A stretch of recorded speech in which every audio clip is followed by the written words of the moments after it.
Bismillah, elhamdülillah və salatu və salamu alə Rasulillah və bə'd. Yenə Allahın izni ilə Rasulullahdan sallallahu aleyhi və səlləm İncilər silsiləsindən davam edirik.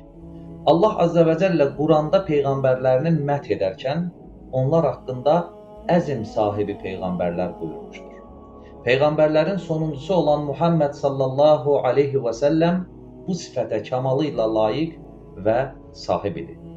13 il davam edən əzab və haqsızlıq dövrləri onun əzm və cəsarətini əsla sarsıtmamışdı. Məkkənin öndə gələnləri ona tətbiq etdikləri zülm və haqsızlıqdan yorulduqları vaxt Rasulullaha Ərəbistanın hökmdarlığını, zənginlik və ən gözəl qadınlarını təklif edərək bu dəvətdən, yəni İslam dəvətindən, tövhid dəvətindən vaz keçməsini söyləmişlər. Onlar bütün bu şirinlikləndirici vədlərin bir fayda verəcəyini zənn edirdilər.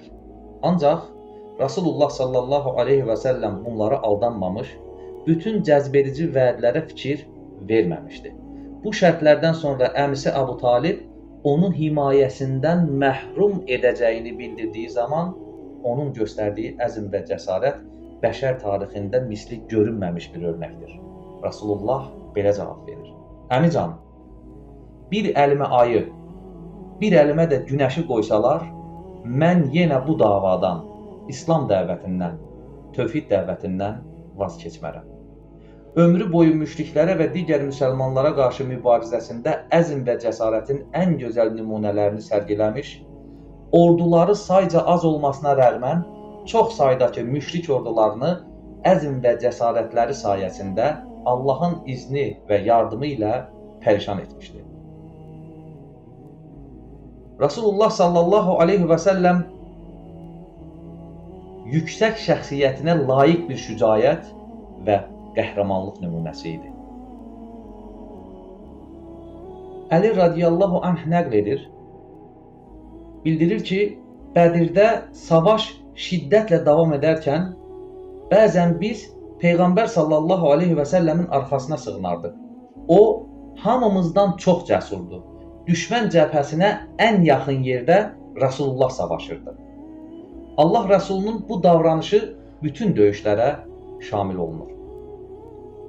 Qureyş qəbiləsinin ona və onu himayə etdiyi üçün əmisinə qarşı elan edib 3 il müddətində amansızlıqla davam etdirdikləri boykota qarşı evində namaz qılmağa və açıqdan Kitabullahı oxumağa davam edərək feylən düşmənə cavab verməsi, dostlarını işgəncə və ölüm qorxusundan Həbəşistana hicrətə göndərib Məkkədə zülmlərə tək başına səbr etməsi, onu himayə edən əmsi Əbu Talibi və bundan az vaxt sonra sevimli xanımı Xədicə radiyallahu anhəni itirib bütün dostlarının Mədinəyə köçdüyü və Məkkədə demək olar ki, yalnız qaldığı halda hər gün Kəbəyə gedərək ibadət etməyə və Quran oxumağa davam etməsi onun şücaət və qəhrəmanlığının misilsiz nümunələri idi.